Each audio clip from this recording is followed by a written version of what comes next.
Right, let's bring Professor Alex from Wits School of Governance to help us unpack the national dialogue on coalition government. Prof Alex, good afternoon. Thank you for your time with us here on the SABC. Good afternoon.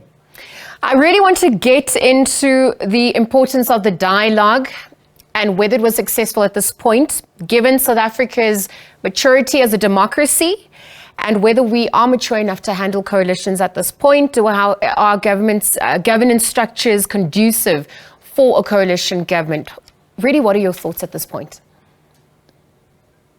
Yeah, so firstly, I think that coalitions are here to stay, and I think they are part of a maturing of our political system. Okay. We're moving out of a sort of a dominant political party mode into a coalition mode as a consequence of the way our constitution is structured and our electoral politics.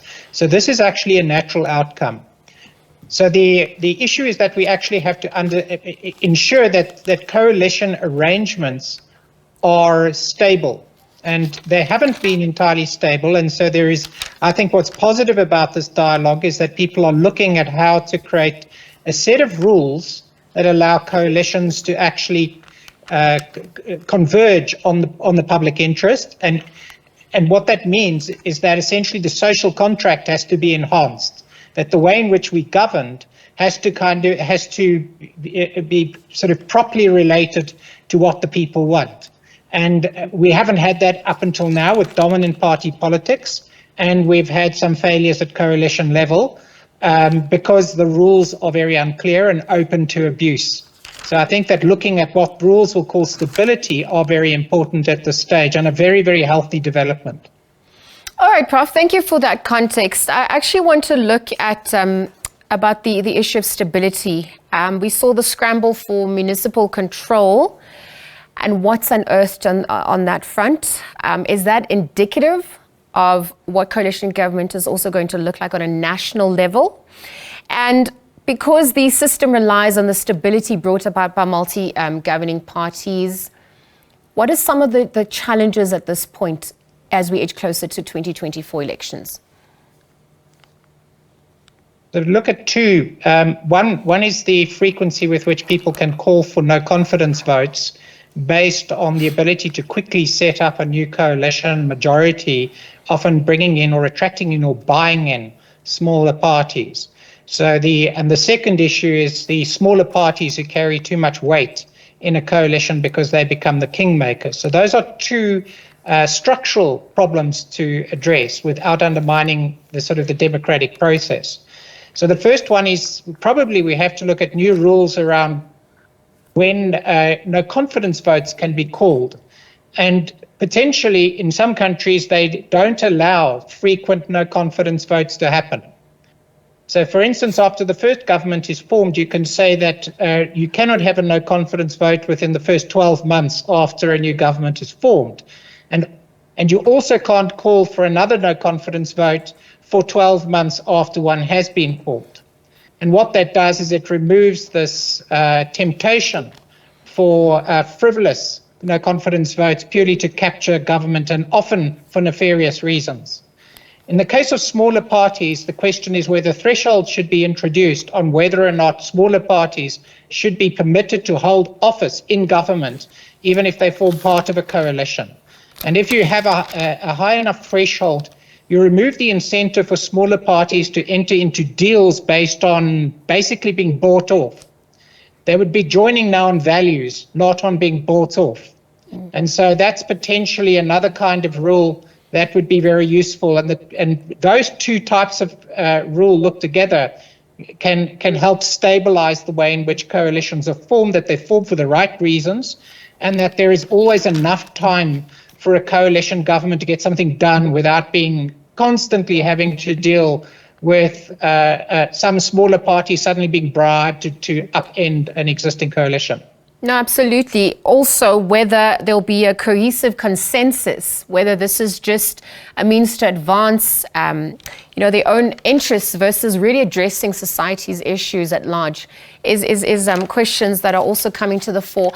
I want to bring in a scenario about, whether if South Africa perhaps doesn't have a stable government, let's say as we age into the 2024 elections, there's no stable government in South Africa, and we enter a transition period, what would the negotiation window look like for what would unfold in that instance? And really, if there is enough time, given the ideological differences that could arise at that point, to address what needs to happen to manage that transition period? Is that something that's also been thought about and managed properly? But I think that the process of, I don't think that it's something that evolves. I think the way in which people engage at this point. I don't necessarily think that we will have unstable coalition governments if we, for instance, put in some requirements for coalition governments to be in place for a minimum period of time before you can challenge them. So that's one way of ensuring stability. The formation of the first coalition government may take some negotiation, but if the rules are right, it might be more closely aligned to values rather than to an attempt to capture the resources of the state, which looks like a large part of the motivations at the moment, which can be a great temptation. So I think that we can develop very stable governments through coalitions if we build in these kind of fire breaks against opportunism. And that's really the risk in coalition governments. There's huge value in a coalition government because it allows for a spread of values to be incorporated within a government. And for that to become a balance that impacts on the kind of policies that get approved and voted on through that government. It might not always mean that, for instance, a smaller party gets to be an MMC or a minister, but they do get to have a say on what policies get through. And they form part of the majority that will vote in the policies. So smaller parties can be a very important part of what policy gets accepted, which means that there has to be a coalition of interests in relation that relate to values. So typically coalition governments tend to create a convergence on more centrist policies, which means you might have more left of centre governments and right of centre governments at various stages, but unhealthy coalition structures that allow for kingmaking create the risk of a polarization and a pulling of politics and government to the edges toward populism and more extreme politics. That is very often very destabilizing for a country.